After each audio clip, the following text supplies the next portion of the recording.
You're in the rant wormhole where I can plug in my camera and not have to stop every time I film 10 clips, and where I rant about whatever my $15 a month plus patrons want me to rant about. You can get one of these by becoming one of those. This one is for Gary Hackett, who wants me to rant about Hajime no Ippo.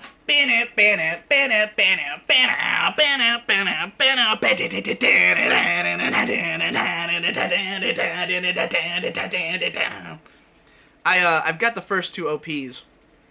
Those shits have been on my iPod for most of the last decade. So I haven't watched all of Hajime no Ippo myself. It's on my on hold list, my legendary on hold list that spans out into the far reaches of space. But a lot of my friends were really into it. There used to be like at my house, my buddy Don-san and my cousin Boyd and my brother Victor would all get together and just marathon Ippo every once in a blue moon, and go da da da da da at the at the third ED, which is always fucking hilarious every time you hear it. I've seen probably 15 or 16 episodes myself, which I was watching with Victor at some point.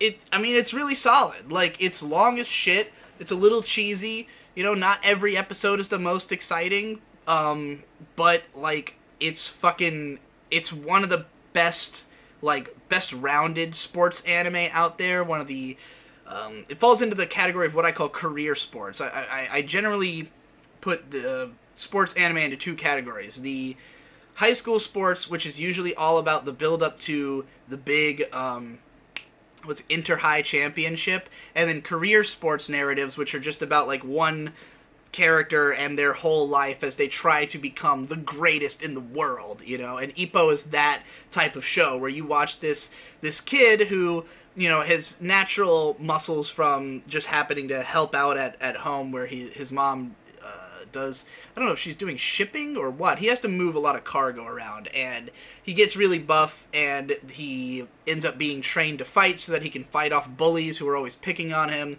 and, you know, by this amazing boxer Takamura, and they develop a bond. He learns how to box. He fucking fights all these matches. Of course, all the people who he fights have their own stories. It's what a sports anime should be. It's what you would expect from one of them, but it's done very well with really great animation in the the really exciting fight scenes. Amazing soundtrack by Tsuneo Imahori, who I did a whole video about at some point.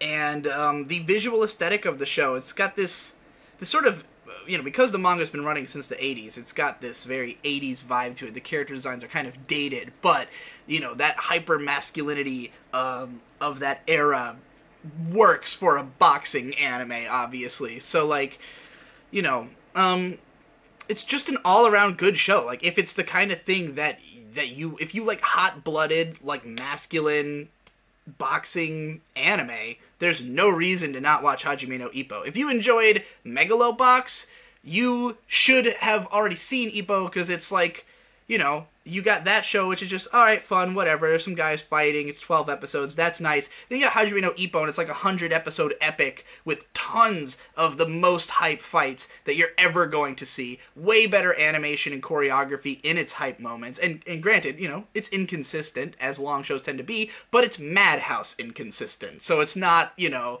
we're not talking about Studio Dean inconsistent. We're talking about Madhouse inconsistent. It was the one show that Masao Maruyama said that he would always be willing to do more of, because generally Madhouse didn't like to return to the same series, but Hajime no Ippo they made an exception for.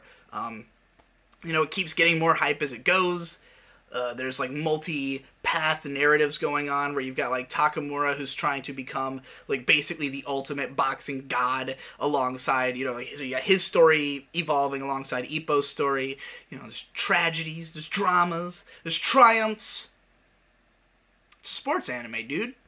I would say that Baby Steps is a show that probably took a lot of influence in terms of like the pacing and the overall like type of narrative that it is, the career sports narrative. Like, that's the show I would compare the most closely to it, and I love that show too, which I've seen more of. So yeah, I guess Hajime no Ippo is one of those shows that's like one of my favorite shows I haven't seen kind of thing, you know, even though I've seen obviously a bunch of it and like tuned in a little bit while my friends were watching, had them tell me a lot about the show. I've always had this feeling that it's a really great show, and I just need to get around to watching more of it, So, yeah, there's all I could possibly say about it. Thanks for watching.